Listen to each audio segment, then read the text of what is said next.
ವಿದ್ಯಾರ್ಥಿಗಳಿಗಾಗಿ ವಾಸ್ತು ನಿಯಮಗಳು. ಅಧ್ಯಯನದ ಕೊಠಡಿ ಅಂದರೆ ಸ್ಟಡಿ ರೂಮ್ ಎಂತಹ ಸ್ಥಳದಲ್ಲಿರಬೇಕೆಂದರೆ ಅಲ್ಲಿ ಶಾಂತಿ ಏಕಾಗ್ರತೆಗಳು ದೊರೆಯುವಂತಿರಬೇಕು.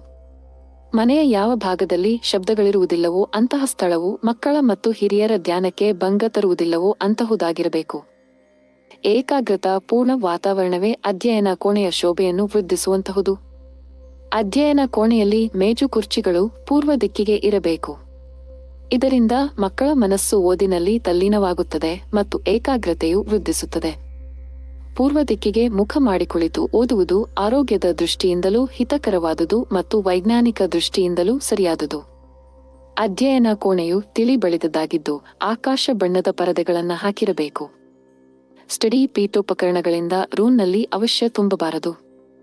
ಓದಿಗೆ ಸಂಬಂಧಿಸಿದಂತೆ ಟೇಬಲ್, ಕುರ್ಚಿ, ಪುಸ್ತಕದ ಕಪಾಟು ಇತ್ಯಾದಿಗಳು ಮಾತ್ರ ಇರಬೇಕು.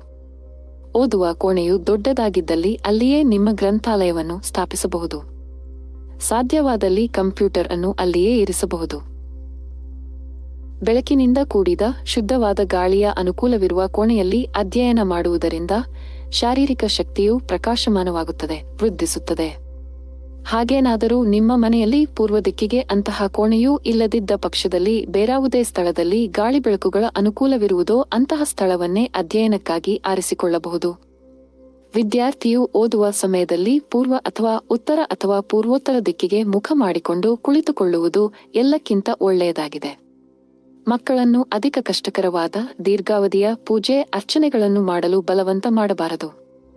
ಅಧ್ಯಯನ ಕೋಣೆಯಲ್ಲಿ ಮೇಜಿನ ಮುಂದೆ ಅಥವಾ ಅಕ್ಕಪಕ್ಕದ ಸ್ಥಳದಲ್ಲಿ ಒಂದು ಪುಟ್ಟ ಸರಸ್ವತಿ ದೇವಿಯ ಚಿತ್ರ ಅಥವಾ ಮೂರ್ತಿಯನ್ನು ಅಥವಾ ಅವರ ಧರ್ಮಕ್ಕನುಸಾರವಾದ ಧಾರ್ಮಿಕ ಚಿತ್ರವನ್ನು ಇರಿಸಬಹುದು. ಈ ರೀತಿಯಲ್ಲಿ ಮಾಡುವುದರಿಂದ ಮಕ್ಕಳ ಮನಸ್ಸಿನ ಮೇಲೆ ಸಾಮಾಜಿಕ, ಮನೋವೈಜ್ಞಾನಿಕ ಮತ್ತು ಧಾರ್ಮಿಕ ಪ್ರಭಾವ ಬೀರಿ ಮನಸ್ಸನ್ನು ಶುದ್ಧಗೊಳಿಸಿ ಒಳ್ಳೆಯ ವಿಚಾರದ ನಿರ್ಮಾಣಕ್ಕೆ ಸಹಾಯಕವಾಗುತ್ತದೆ. ಓದಿನಲ್ಲಿ ಮನಸ್ಸನ್ನು ಇಡದಂತಹ ಮಕ್ಕಳ ಅಭ್ಯಾಸದ ಮೇಜಿನ ಮೇಲೆ ವಿದ್ಯಾಭ್ಯಾಸದ ಗೋಪುರ ಎಜುಕೇಷನ್ ಟವರ್ ನ ಪ್ರತಿಮೆಯನ್ನು ಇಡಬೇಕು. ಇದನ್ನು ಉತ್ತರ ಪೂರ್ವ ದಿಕ್ಕಿನಲ್ಲಿರಿಸಬೇಕು. ಇಂತಹ ಹೆಚ್ಚಿನ ವಿಡಿಯೋಗಳಿಗಾಗಿ ನಮ್ಮ ಚಾನೆಲ್ ಅನ್ನು ಸಬ್ಸ್ಕ್ರೈಬ್ ಮಾಡಿ.